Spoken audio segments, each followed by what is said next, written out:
அப்படி நாங்களாம் உங்களுக்கு நண்பர்கள்னா ஒரு ஈவெண்ட், ஒரு ஃபங்க்ஷன் நடத்துறதுக்கு ஒரு இடமோ ஒரு பர்மிஷனோ ஏன் கொடுக்க மாட்டேன்றீங்க? எல்லாத்தையும் நீங்களே பண்ணிட்டு போற போக்கில் அப்படியே பொய்களா அடிச்சு விட்டுக்கிட்டு இருக்கீங்க. உங்களோட உண்மையான நண்பர்கள் யாருன்னு சொல்லட்டுமா? லஞ்சம், ஊழல், அரசியல் ஆதாயம், இதெல்லாம் தான் உங்களோட உண்மையான நண்பர்கள்.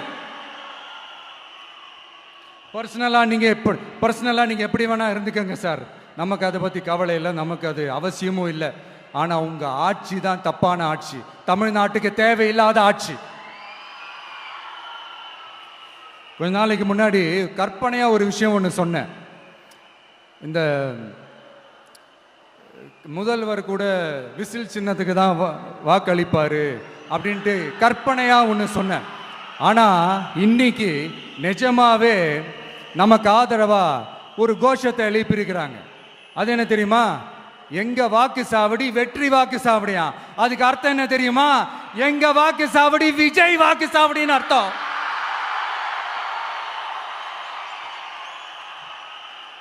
அது சரி, மக்களோட இந்த ஆதரவை பார்த்துட்டு அவர் அறியாமலே எப்படி பேசிட்டாரு என்னமோ தெரியல.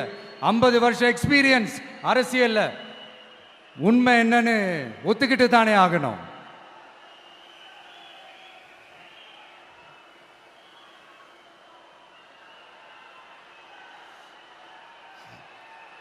ஜனநாயகம்ங்கிறது பெரும்பான்மை ஆட்சி அதிகாரம் சார்ந்தது மட்டும் இல்லை, சிறுபான்மை மக்களின் உரிமைகள் உணர்வுகளும் புனிதம்னு நினைச்சு அதையெல்லாம் காப்பதற்கு பெயர் தான் ஜனநாயகம்னு 1963 அறிஞர் அண்ணா பார்லிமெண்ட்ல பேசினதை நாம இங்க சொல்றது ரொம்ப பொருத்தமா இருக்கும்.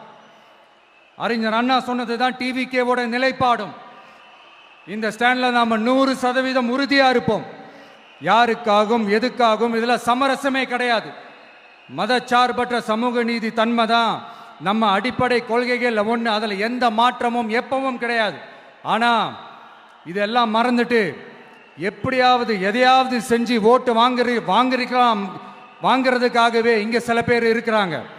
அவங்கள மாதிரி நமக்கு அப்படி சில பிரச்சனைகள்ல எரியற நெருப்புல எண்ணெயை ஊத்துற எண்ணமே இல்லை. இங்க சில அரசியல் கட்சிகளும் சில அரசியல் தலைவர்களும் ஒரு சில நேரங்களில் அமைதியா இருந்தாலே போதும், ஒரு பிரச்சனையும் வராது.